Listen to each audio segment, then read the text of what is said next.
Gracias a nuestro hermano. Pasa a vosotros, hermanos.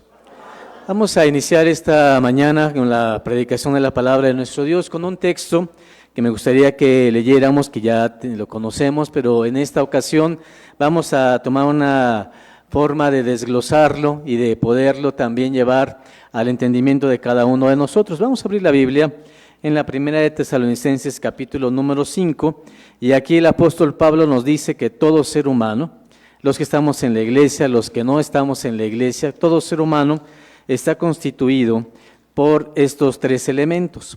Y estos, la diferencia de los que estamos en la iglesia, es que tenemos un trabajo, tenemos una responsabilidad para que esto funcione de la siguiente manera. Primera de Tesalonicenses, capítulo número 5, vamos a leer juntos el versículo número 23. ¿Estamos ahí, hermanos? Dice así: y el Dios de paz os santifique en todo, para que vuestro espíritu y alma y cuerpo sea guardado entero sin reprensión para la venida de nuestro Señor Jesucristo. Amén. Tomen sus lugares, hermanos, por favor.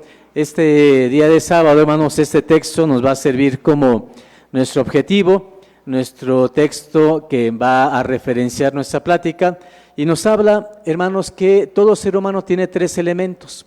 Ya decía nuestra hermana también en el comentario de la escuela, tenemos espíritu, pero también tenemos alma y también tenemos cuerpo. La situación, hermanos, es identificar qué cosa es cada una de estas partes, en primer lugar, y segundo, qué tenemos que hacer para conservarlo. Porque, hermanos, el texto dice así, voy a releerlo: y el Dios de paz os santifique en todo. Quiere decir, hermanos, que nuestro Dios tiene una labor con nosotros, y la labor es enseñarnos, instruirnos, guiarnos, para que seamos apartados, para que tengamos esta cualidad, esa característica. ¿Por qué es necesario? Dice el verso: para que vuestro espíritu y alma y cuerpo sea guardado entero, sin ninguna reprensión, y pueda entonces esperar la venida de nuestro Señor Jesucristo. Dice el versículo que entonces es muy importante la labor de cada parte. Dios hace su labor y nos dice: mira, yo te doy todos los elementos. Ahora que doy todos los elementos, tú necesitas saber que tus tres partes en las que estás constituido se puedan mantener adecuadamente para que cuando venga Cristo te encuentre entero, que ninguna de estas partes esté con algo que le falte, ni a tu espíritu, ni a tu alma, ni a tu cuerpo. Entonces, por eso es importante. ¿Qué pasaría si alguno de esos tres elementos tuviese algún problema?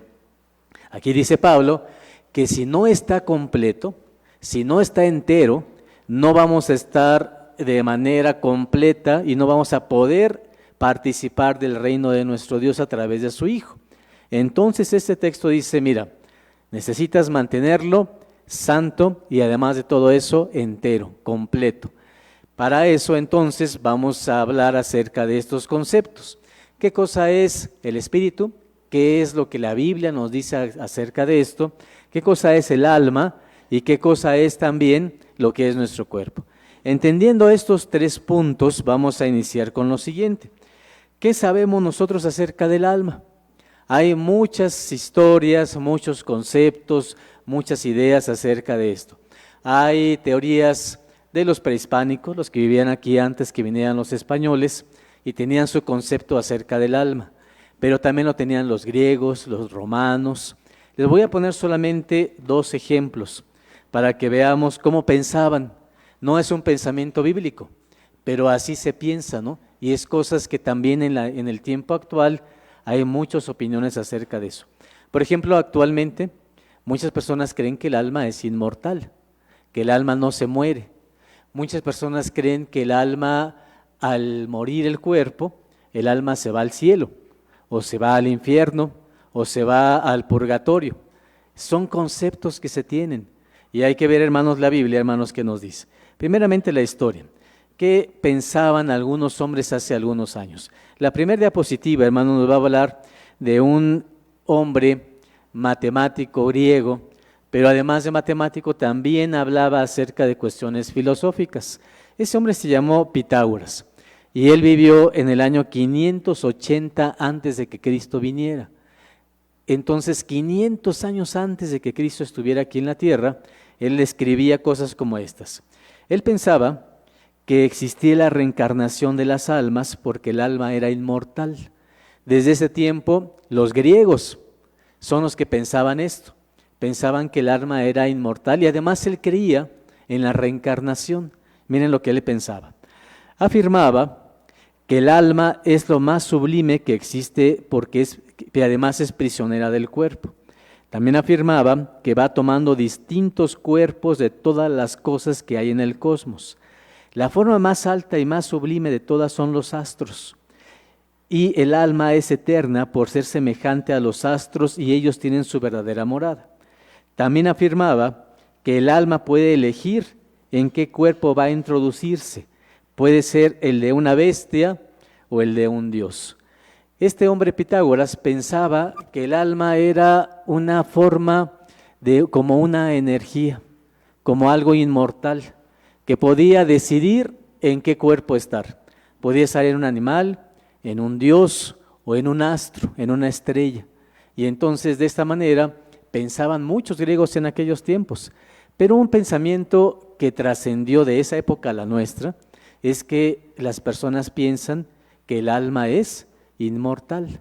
Si yo le preguntara a mi hermano Escoto, ¿el alma es mortal o inmortal? ¿Es inmortal? Es inmortal, dice mi hermano también arriba, es inmortal. ¿Qué opinan, hermanos? ¿El alma es inmortal? Cuando nosotros morimos, ¿el alma se va a algún lugar? ¿Seguro que no? ¿O el alma cuando morimos se queda esperando en un lugar a que venga Cristo? Y entonces el alma dice, se va a guardar porque leímos el verso. Y pudiéramos pensar, bueno, el alma al morir se va a quedar ahí entera, esperando que venga Cristo para que resucite. Podríamos pensar esto, o a lo mejor así lo pensamos. Entonces la pregunta es, ¿el alma es inmortal? ¿O el alma también se muere? ¿Sí, hermanos? ¿El alma es un espíritu? ¿No? Entonces ¿se puede tocar el alma? Pero entonces si no es espíritu, entonces ¿por qué no se puede tocar? ¿O es solamente una forma de entender la Biblia? Bueno, vamos a ir a la siguiente diapositiva, hermanos, y vamos a ir a otra forma de pensar, que es la siguiente. Orfismo. Fue un movimiento también griego que seguía las enseñanzas de un ser que no existió llamado Orfeo, un personaje mitológico, que él tocaba la lira y al hacerlo los hombres caían en un profundo sueño, haciendo descansar sus almas. Orfeo creía que el ánima o alma estaba prisionera en el cuerpo y que solo con la música la liberaba mientras el cuerpo dormía. ¿Qué les parece esto, hermanos? Es Orfeo y decía, tengo un arpa y cuando una persona duerme profundamente, lo que está haciendo es liberar, ¿qué cosa, hermanos? Su alma. ¿Qué opinan ustedes? Cuando se quedan dormidos con música, ¿sale el alma de ustedes? ¿No, hermanos? O cuando están acá en la iglesia y se quedan profundamente dormidos, hermanos. Podríamos pensar eso, ¿verdad? Estoy liberando, ¿qué cosa, hermanos? Estoy liberando el alma, ¿no? Y entonces no es que esté dormido, estoy liberando que el alma se deleite con la música. Hermanos, este era un pensamiento griego. Nosotros decimos que no es así. ¿Dónde está el problema? Miren dónde está el problema. Vamos a ir a la siguiente diapositiva.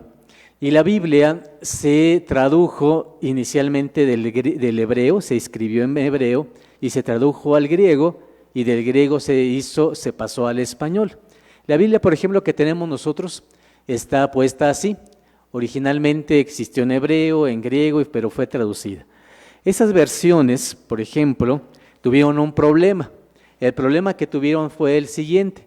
El problema es que los conceptos hebreos, Eijedá, Yayá, Neshama, Ruach y Nefesh, son conceptos, hermanos, que en el hebreo no encontraron una forma de traducirse al griego.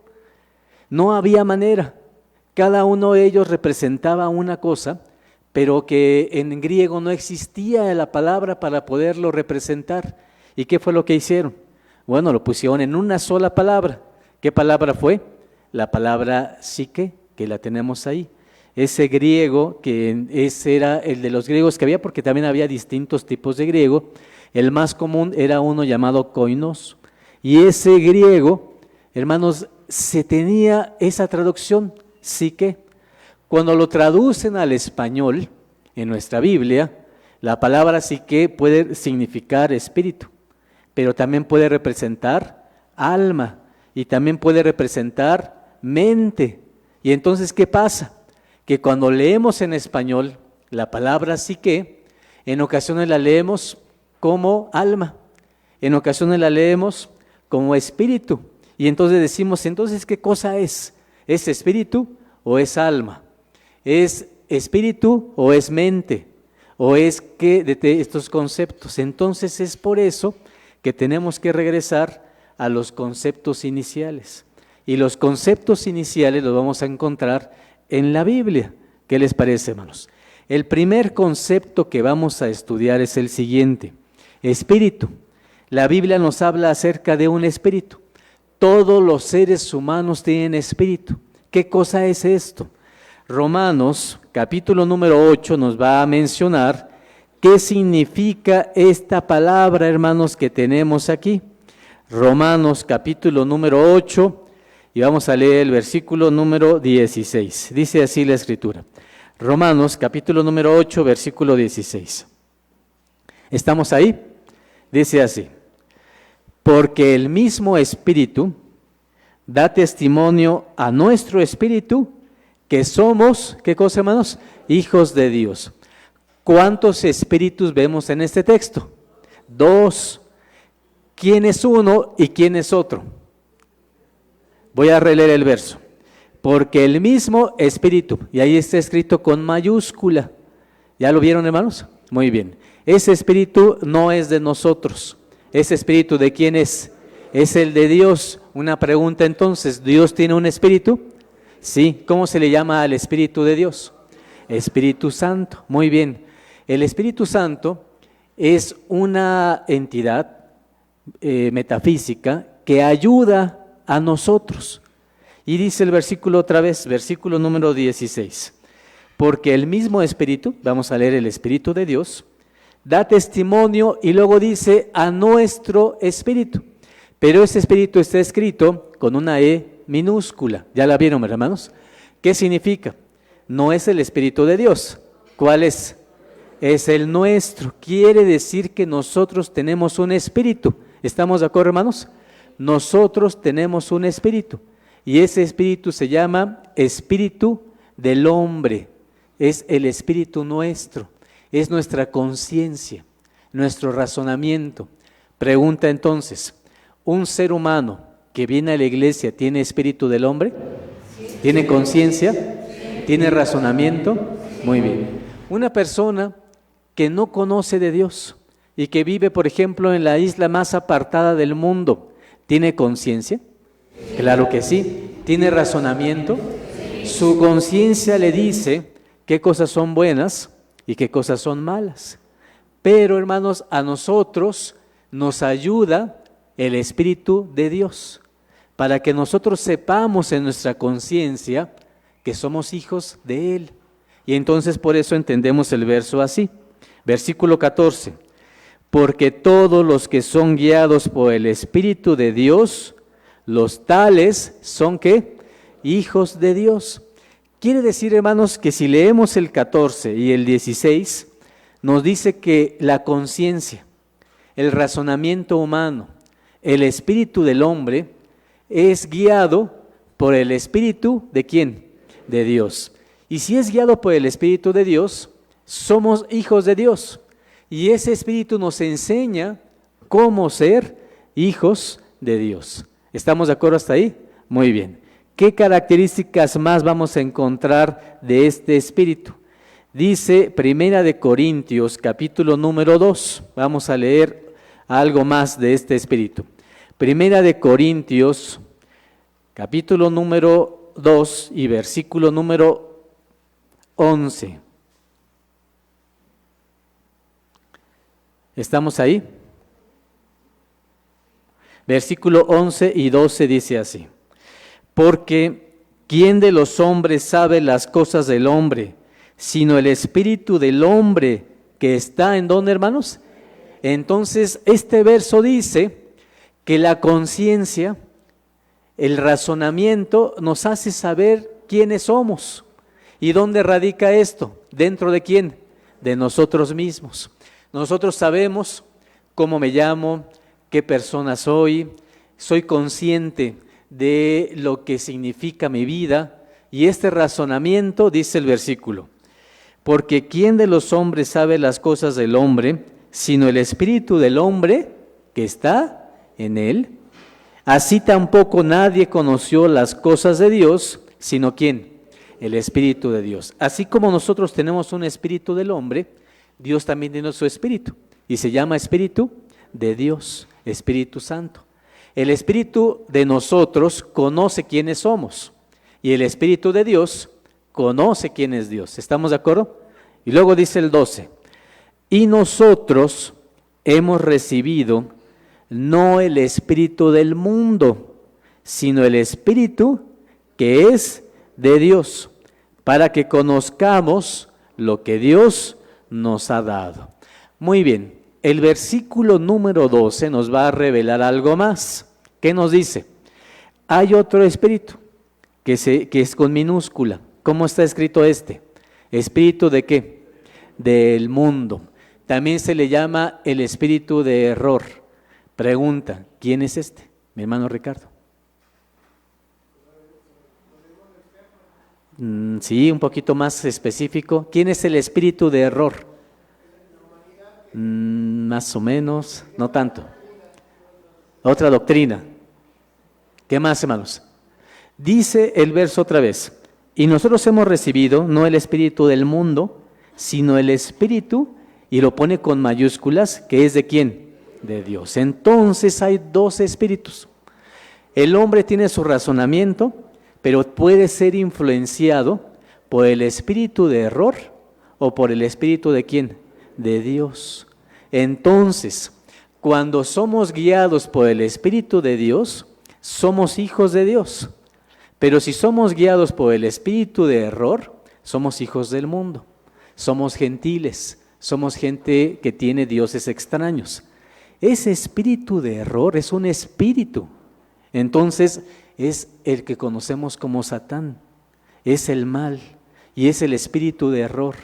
El espíritu, hermanos, que hace que la gente también haga cosas incorrectas. Y entonces ya tenemos tres cosas. El ser humano con su espíritu de hombre, la influencia del espíritu de error o la guía del espíritu de ¿quién? De Dios. Pregunta, cuando cometemos cosas buenas, hacemos cosas buenas, ¿quién nos guía? El espíritu de Dios. Cuando hacemos cosas malas, ¿quién nos puso ahí el peligro? El espíritu de error, y el espíritu de error es el mal.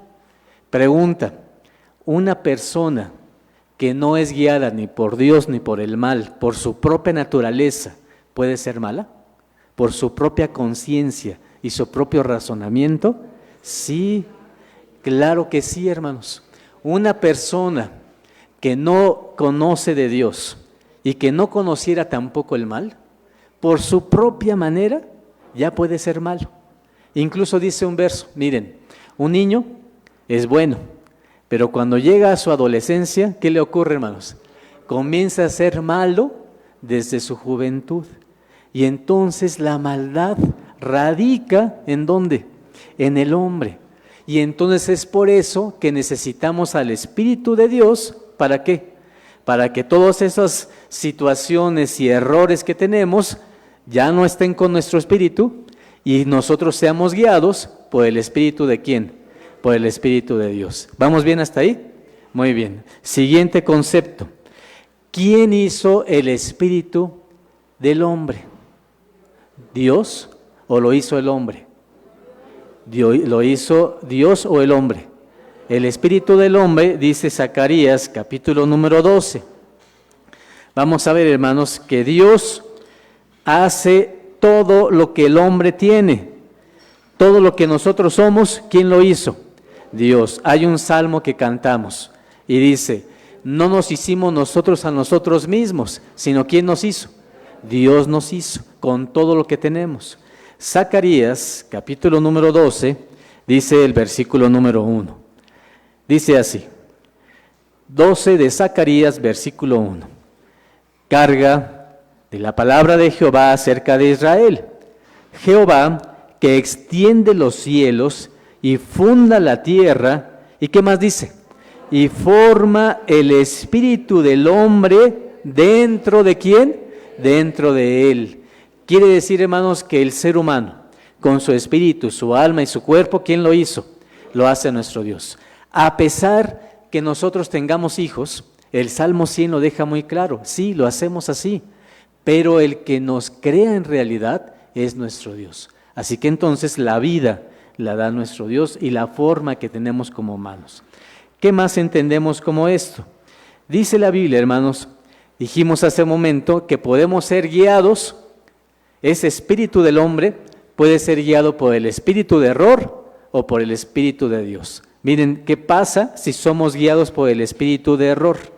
Dice Efesios, capítulo número 2.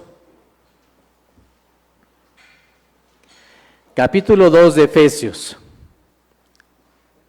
versículo número 2 dice así, en que en otro tiempo anduvisteis conforme a la condición de este, ¿qué, hermanos? De este mundo. ¿Cómo leíamos que era este espíritu? ¿Espíritu de quién? Del mundo o espíritu de error. Y aquí dice que es la condición de este mundo.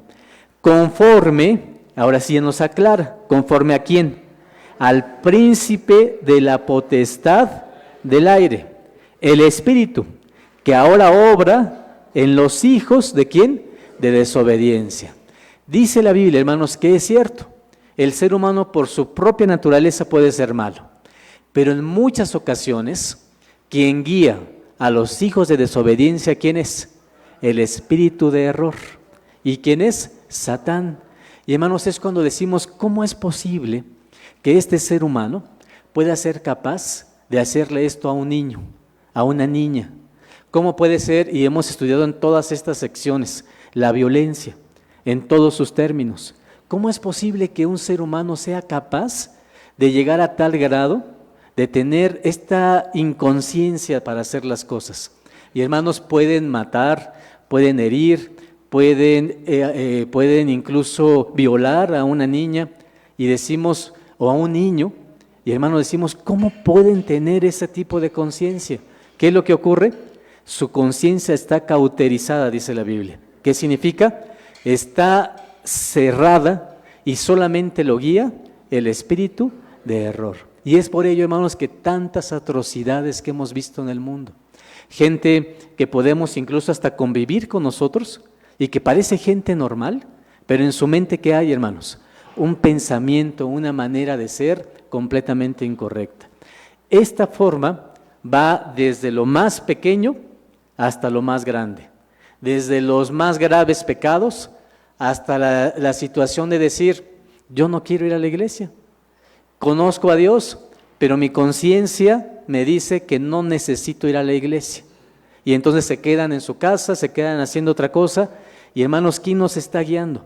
Un espíritu de error. A pesar de las cosas más pequeñas incluso.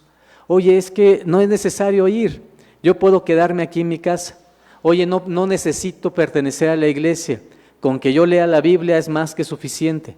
¿Quién los está guiando? Dice que es el espíritu de error. ¿Saben por qué? Porque Satán es el padre de la mentira. Y lo que quiere, hermanos, es que nuestra mente esté llena de alguna situación de mentira. ¿Cuál es su objetivo? Apartarnos ¿de quién? De Dios. Él sabe que si venimos a la iglesia, si leemos la Biblia, ¿qué va a ocurrir en nosotros? Una transformación. El Espíritu de Dios va a ir quitando al espíritu del mal y entonces nuestra forma de ser va a ser distinta. ¿Qué quiere este ser? Entre todo lo que quiere, hermanos, dice la Biblia, es como un león rugiente que anda alrededor buscando a quien devorar. Entre más lejos estemos de Dios, para Él es mejor. ¿Por qué, hermanos? Porque entre más lejos esté el hombre de Dios, menos cumple con su voluntad, menos está en Él, y además algo más importante, Él sabe que su futuro, hermanos, no es vivir para siempre. Y Él quisiera llevarse a la mayor cantidad de personas en la misma condición. Es como una pelea, es como un reto, como una situación que tiene contra Dios. Dios me sacó de donde yo estaba y lo que quiero es ahora llevarme, ¿a quién, hermanos? La mayor cantidad de personas, quitarlas de sus manos. Y es por eso que este espíritu de error está en el pensamiento más pequeño que nos aleja de Dios y en la mente más nefasta y más, hermanos, cauterizada que existe en este mundo.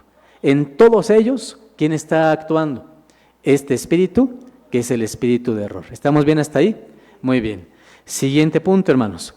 ¿Qué ocurre si somos guiados por el espíritu? Romanos capítulo número 8 nos va a decir lo siguiente. Dice Romanos, y vamos a leer ahora el versículo número 9. Romanos capítulo número 8, versículo número 9. Dice así: mas vosotros no estáis en la carne, sino, ¿en qué, hermanos? En el espíritu. Ahí me detengo. Cuando una persona está en la carne, significa que su propio razonamiento lo guía su propia conciencia y no está dejando que Dios le ayude a ser mejor. Y entonces dice el verso: mas vosotros no estáis en la carne, sino en el espíritu. Si es que el espíritu ¿de quién? De Dios mora en vosotros. Y si alguno no tiene el espíritu de Cristo, ¿qué pasa? El tal no es de quién, hermanos, no es de Él. Así que solo tenemos dos alternativas. El espíritu de Cristo es el espíritu que Él tenía como Cristo, como Hijo de Dios, pero era el espíritu que su Padre le había dado. Así que hablamos del mismo espíritu. ¿Es el espíritu de quién? De Dios. Muy bien. Siguiente versículo, capítulo 8 que estamos leyendo, y ahora el versículo 14. Porque todos, dijimos, los que son guiados por el Espíritu de Dios, ¿qué pasa, hermanos? Son hijos ¿de quién? De Dios. Así que, hermanos, ¿qué nos conviene? ¿Ser guiados por el espíritu de error? Si somos guiados por el espíritu de error, cualquier persona que nos hable algo que no nos gusta, ¿cómo vamos a reaccionar? Con enojo, con ira, con una mala palabra, con una forma de venganza y decir, me hiciste esto, pues vas a ver ahora cómo te va a ir. ¿Quién me está ayudando a tomar ese pensamiento, hermanos? Soy yo. ¿Y quién me está ayudando? El espíritu de error. Y además hasta me pone las formas, ¿no? Mira, este es el punto en el cual te puedes hacer mal. Como a la mujer cuando llegó la serpiente. Ella había visto el fruto y decía como que se ve bueno para comer, pero no lo quería comer. Hasta que llegó ¿quién? La serpiente, y le dijo, oye, si te lo comes no va a pasar nada. Así también, hermanos, siempre influye y está ahí. Y entonces ahí está el espíritu de Dios o el espíritu de error. ¿Comprendimos todo esto, hermanos? Muy bien. Esto se llama espíritu del hombre guiado por el espíritu de Dios o influenciado por el espíritu de error. Muy bien. Siguiente parte, hermanos. La Biblia también le llama espíritu al hálito de vida, a la respiración. También le llama espíritu. Y lo, hermanos, extraño es que la Biblia también le llama a la respiración, le llama alma. Y la Biblia también le llama a la sangre, le llama ¿qué, hermanos? Alma. Y a una persona también, ¿qué le llama?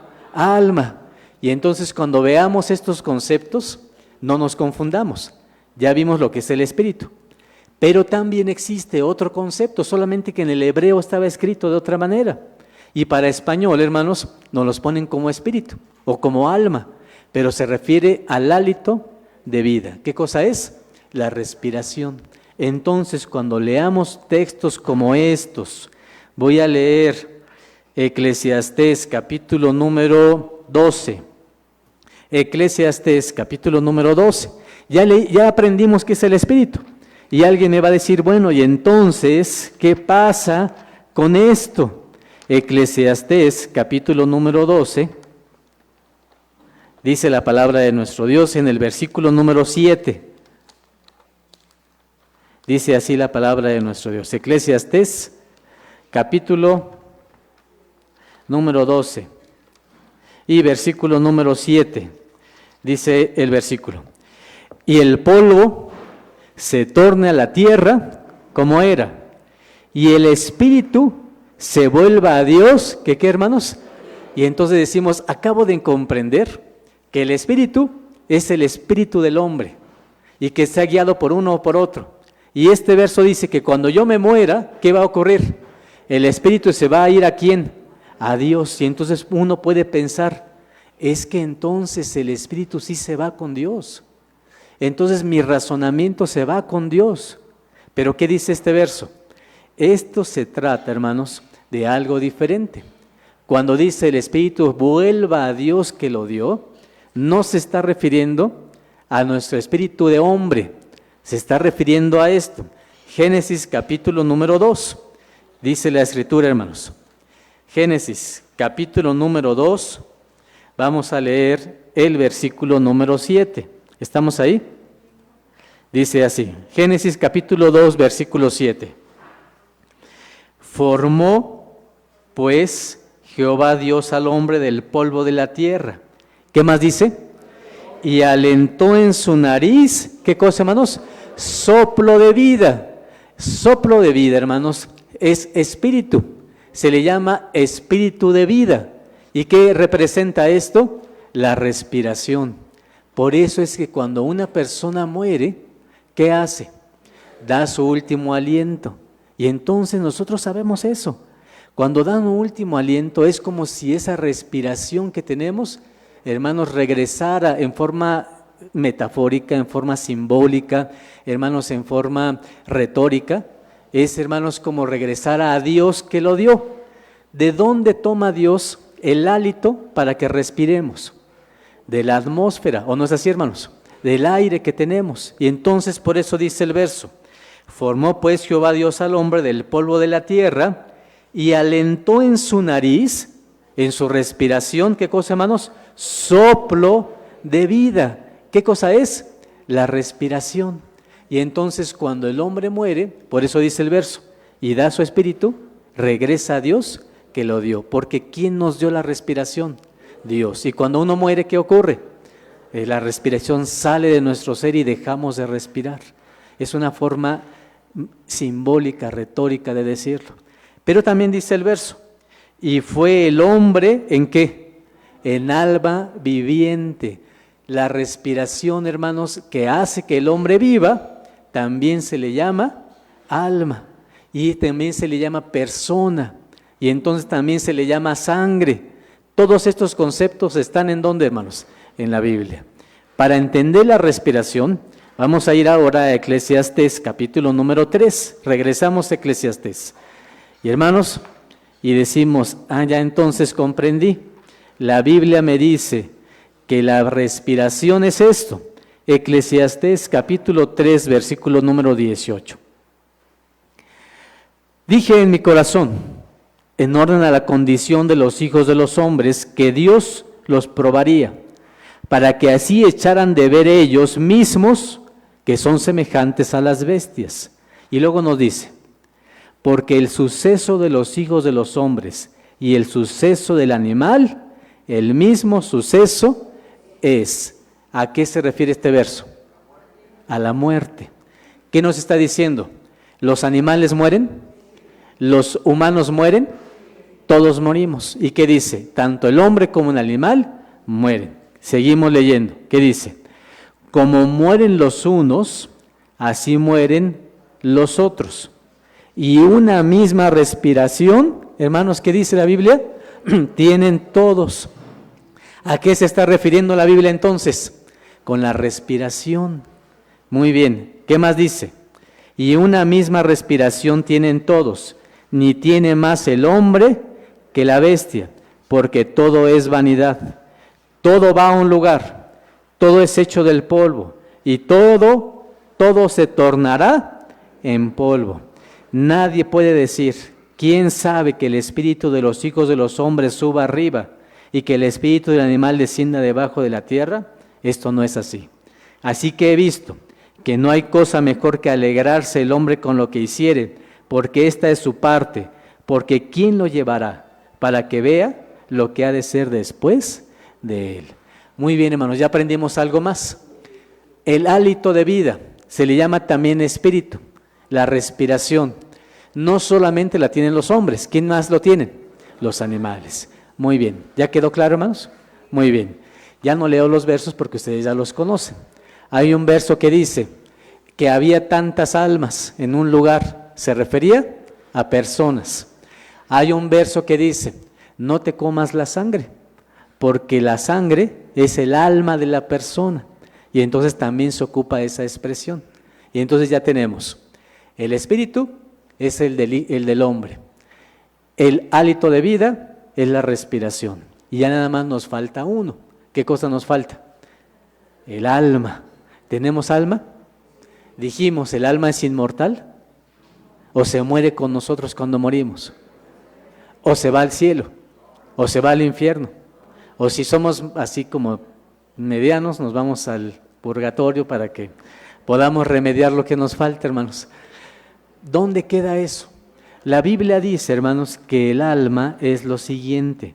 Voy a leer con ustedes el capítulo número 20 de Proverbios, versículo número 27. El alma es nuestra mente. El alma son nuestros pensamientos. El alma es nuestros sentimientos. Dice así, Proverbios capítulo número 20, versículo número 27. Proverbios capítulo número 20. Dice el versículo número 27. Candela de Jehová es el alma del hombre. ¿Y qué hace esa alma del hombre?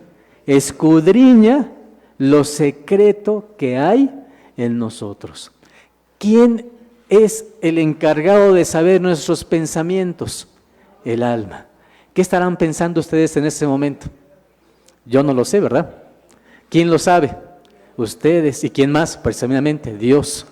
Quiere decir, hermanos, que cuando tenemos emociones, se transforman en sentimientos. Una emoción es una alegría, pero la alegría es pasajera, la emoción es pasajera. Podemos estar emocionados en un ratito, pero se nos quita. Pero cuando la emoción nos hace comprender que no importa que nos sucedan cosas malas, yo sigo estando feliz con Dios, se le llama sentimiento. Y el sentimiento, hermanos, perdura, es diferente a la emoción. Algo nos puede emocionar en un momento, nos puede poner tristes en un momento, pero el sentimiento, ¿qué ocurre? Dura mucho tiempo con nosotros porque es parte de nosotros. ¿Dónde está el sentimiento? En la mente, en nuestros pensamientos. ¿Dónde está el amor? ¿En dónde, hermanos? En la mente, en los pensamientos, pero también está el coraje, también está la ira, también está el enojo, hermanos, que también son sentimientos que pueden estar ahí en nuestro corazón, en nuestra alma. ¿Cómo se le llama? Corazón, se le llama mente, se le llaman pensamientos y se le llama alma. Nuestros pensamientos nos definen, nuestros pensamientos es nuestra alma. Y esa alma, hermanos, es una gran situación que nos da nuestro Dios. Vean lo que dice. También le llamamos hombre interior. Capítulo número 4 de Efesios. Efesios capítulo número 4 nos dice así. Efesios es el alma o el hombre interior.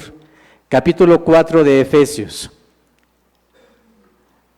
Dice la palabra de nuestro Creador de la siguiente manera. Efesios capítulo número 4 y vamos a leer los versículos 22 en adelante. Dice así.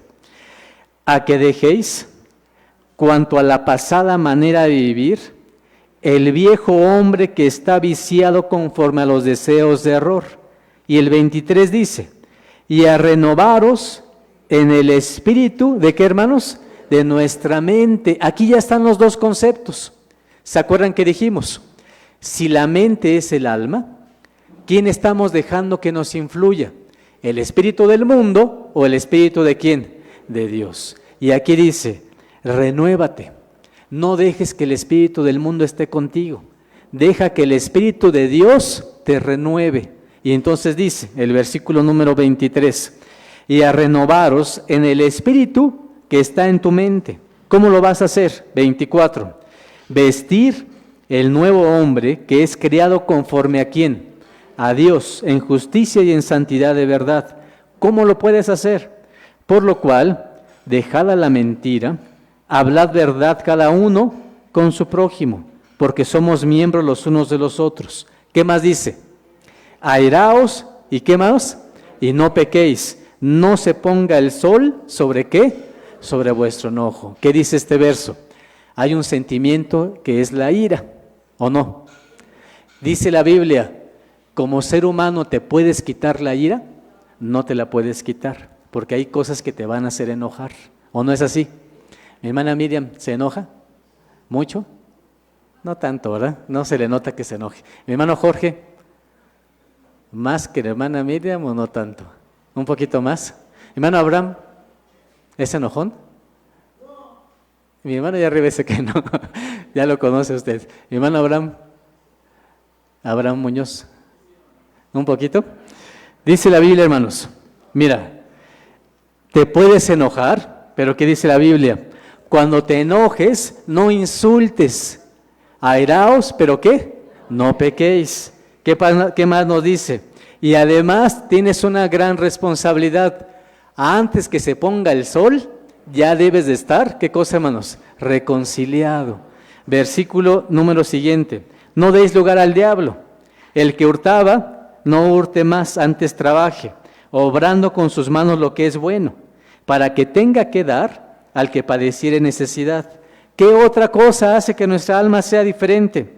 Ninguna palabra torpe salga de vuestra boca, sino que cuando hablemos sea para edificación, para que dé gracia a los oyentes. Algo más, no contristéis al Espíritu Santo de Dios. ¿Qué significa eso? ¿Qué es no contristar? ¿Qué cosa es eso? Si tenemos el Espíritu de Dios, no lo hagas que se vaya de ti. Contristar significa que lo pones en contra, que no lo pongas en contra.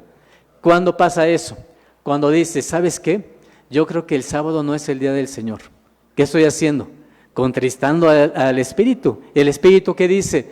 No, el día del Señor es el que Dios nos enseñó. ¿Cuál es? El sábado. Y así las leyes de Dios, cada una de ellas. Así que entonces dice, no contristéis al Espíritu. Si Dios te dice algo y tú lo haces al revés, ¿qué ocurre?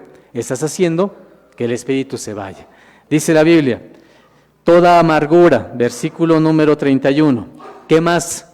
Enojo. ¿Qué más? Ira. Alta, cuando subimos la voz, voces significa eso. Empezamos a gritarnos y comenzamos hablándonos despacito, hermanos, pero nos comenzamos a enojar y subimos un poquito la voz. Y subimos la voz y el otro la sube un poquito más. Y el otro dice, pues yo también sé subirla, ¿verdad? Y entonces la subimos más y después nos estamos gritando. ¿Qué dice aquí, hermanos? No es guiado por el Espíritu el que está gritando entre sí maldiciéndose. Voces, maledicencia sea quitada de vosotros. ¿Y qué más? Lo que habíamos dicho, la gente que piensa el mal, malicia. Antes sed los unos con los otros, ¿cómo, hermanos? Hacer cosas buenas, sé misericordioso con los otros, perdona los unos con los otros, así como Dios nos ha perdonado a través de Cristo. Así que, hermanos, ya tenemos los tres conceptos. La mente es esto, los pensamientos y las actitudes, la forma de ser de la persona. ¿Ya comprendimos? Muy bien. Vamos a poner un resumen, mis hermanos, aquí en la pantalla, para que no se nos olvide. Mis hermanos, vamos a ir a la siguiente diapositiva. Espíritu, ¿qué cosa es? Hálito de vida, pero también es el espíritu ¿de quién? Del hombre. ¿Qué cosa es más? La conciencia o el razonamiento. ¿Estamos de acuerdo? Bien. ¿Qué más? El hálito de vida también en la Biblia se dice como alma y como ¿qué? Y como espíritu. No nos confundamos, pero está en la Biblia así. ¿Qué más? El alma puede ser traducido como sangre o como ¿qué? O como persona. Muy bien. ¿Y la mente qué cosa es? El alma y nuestro hombre interior, nuestros pensamientos, nuestros sentimientos. Ahí es donde está nuestra alma. Si lo resumimos todo, hermanos, podemos decir esto. El alma manifiesta la razón misma de nuestra existencia. Es el tejido mismo de lo que somos y la forma de encauzar nuestros pensamientos y nuestras conductas hacia Dios. Requiere un proceso de superación, de modificar pensamientos, de modificar conductas y de superar nuestros miedos y de superar nuestras frustraciones. Y aquí es donde decimos, ¿qué tanto trabajo tenemos? Mucho. Porque nuestra mente a veces le llega un pensamiento, y el pensamiento de abandono, de soledad, de frustración, de enojo. Incluso, hermanos, puede haber pensamientos de violencia, ya lo hemos visto en todas estas escuelas. ¿Qué dice la Biblia? Es importante que tu alma trabaje en esos aspectos. En otras ocasiones tenemos una baja autoestima. Nosotros mismos nos boicoteamos y decimos, yo no sé cantar, yo no sé predicar, yo no sé, y hermanos, cualquier cosa, ya sea de la iglesia o no, y la boicoteamos y decimos, yo no puedo con esto. Y sin embargo sí lo podemos, hermanos. Hay otra forma también en el que el hombre llega a un punto de depresión y en el que la depresión es un pensamiento que llega a nuestro pensamiento, una forma de ver la vida, en la que dices, todo me va mal, no tengo cosas que me salgan correctamente, no me siento feliz con la vida, y entonces hay un punto de depresión. ¿Qué hay que hacer? Trabajar con eso. Decíamos en la escuela, si necesitamos el apoyo de alguien, que es alguna persona que es profesional en eso, también lo podemos hacer. Aquí lo importante es, hay que trabajar nuestra alma. Hay ocasiones que nos llegan los pensamientos. Incluso puede haber pensamientos en los cuales sea de angustia, de desesperación. Hay gente que dice, no sé por qué, pero como que me siento muy ansioso. Ha pasado eso, ¿no, hermanos? Y hay grados en los cuales de ansiedad que incluso en ocasiones se requiere un medicamento para poder controlar eso. ¿Qué hay que hacer, hermanos? Entonces, trabajarlo. Todo esto nos lo enseña nuestro Dios. Y nos dice, mira, cuando estés ansioso, haz oración. De verdad que te va a ayudar. El medicamento te ayuda, por supuesto, pero la oración te va a ayudar más de lo que te imaginas. Cuando tengo depresión, cuando siento que alguien en la iglesia no me está escuchando, esos pensamientos llegan y entonces hay que trabajar con estos, con nuestros miedos, con nuestras frustraciones. Lo otro, hermanos, es nuestro espíritu. Nuestro espíritu es nuestra conciencia, es la conciencia humana, la cual puede ser influenciada por el espíritu de error o puede ser guiada por el espíritu de verdad. Si es guiada por el espíritu de Dios, ayudará a nuestra mente a comprender, a razonar, a practicar los frutos del espíritu y los dones del espíritu. Así que, hermanos, este es nuestro gran trabajo, el poder decir, tengo una alma, tengo una mente y tengo un cuerpo. Siguiente diapositiva para terminar. ¿Qué dice el verso? Tienes que mantenerlo entero. ¿Qué significa? Nuestro espíritu, aprender a que nuestra conciencia razone de la forma adecuada. Nuestra mente tenga pensamientos positivos y nuestro cuerpo exprese lo que siente nuestra alma. Dice la Biblia que del corazón habla ¿quién? Habla nuestra boca. Hermanos, ¿ustedes creen que no se nos nota cuando estamos tristes? Por supuesto. ¿Quién lo expresa? El cuerpo. ¿No se nos nota cuando estamos felices? ¿No se nos nota cuando estamos diciendo, ojalá ya termine el hermano porque ya quiere ir a comer? También pasa, hermanos, por supuesto. Y se les nota desde aquí, hermanos, así que no tengan ninguna duda de eso. Entonces, somos conscientes y decimos, sí, ya tenemos que irnos a comer. Pero, hermanos, todo esto es parte de nosotros y es una situación completa. ¿Qué pide nuestro Dios? Que todo nuestro cuerpo, nuestra expresión, nuestra manera de ser, nuestra conducta, hermanos, la mantengamos por el Espíritu de Dios. Y todo junto, hermanos, va a ser la manera de decirle a nuestro Dios que estamos con Él. ¿Qué pasa cuando morimos? El cuerpo se muere. El espíritu, que es nuestra conciencia, también se muere. Y nuestras emociones, nuestros pensamientos, ¿qué pasa? También se mueren. Si alguien, también se mueren. Si alguien, hermanos, tiene una conciencia de que está vivo, cuando se muere, dice Eclesiastés, ya no sabe nada. Ya ni siquiera sabe que existe, porque no existe ya. ¿Qué más? Ya no tiene pensamientos, ya no tiene emociones. Dice también su amor, que son su alma, ya también murió. ¿Qué es lo que pasa? Hermanos, se muere todo. ¿Qué va a ocurrir? Lo extraordinario. Lo ordinario es que se quede ahí. Eso es lo que pasa. Pero lo extraordinario es lo que es fuera de lo normal, ¿o no es así, hermanos? ¿Qué es lo extraordinario? Que cuando Cristo venga, ese espíritu, esa alma que teníamos, hermanos, resucite. Y eso es lo verdaderamente extraordinario. Y el cuerpo, algo también extraordinario. En lugar de tener este cuerpo que se enferma, un cuerpo que le duele, un cuerpo que se envejece, ¿qué nos va a dar Dios? Mira, te voy a transformar tanto que incluso tu cuerpo va a ser distinto. Y entonces, hermanos, por eso la Biblia nos lleva a toda esta etapa. Y entonces, si nos damos cuenta, la esencia de la doctrina es mantener el espíritu, el alma y el cuerpo de la mejor manera posible. Y eso es con un elemento indispensable, hermanos, que le tenemos que pedir a Dios que no se nos quite.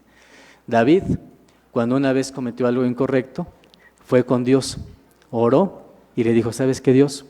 Solo te pido algo, no quites de mí tu Santo Espíritu. Y hermanos, es algo que nosotros tenemos que tener también muy en cuenta, que Dios conserve siempre el Espíritu de Él con nosotros. Y cuando Él lo conserva, hermanos, no importa las situaciones, aprendemos a estar felices con un sentimiento real en nuestro cuerpo y nos sentimos cerca de Dios, porque el Espíritu de Dios está aquí con nosotros. Los invitamos, hermanos, a que estemos aquí en la iglesia, nos llenemos de su Espíritu. Cuando un pensamiento nos venga, tratemos de cambiar el pensamiento negativo por un pensamiento positivo. Y ese siempre va a ser el pensamiento del Espíritu de nuestro Dios. Que Dios los bendiga mucho, hermanos. Paz a vosotros.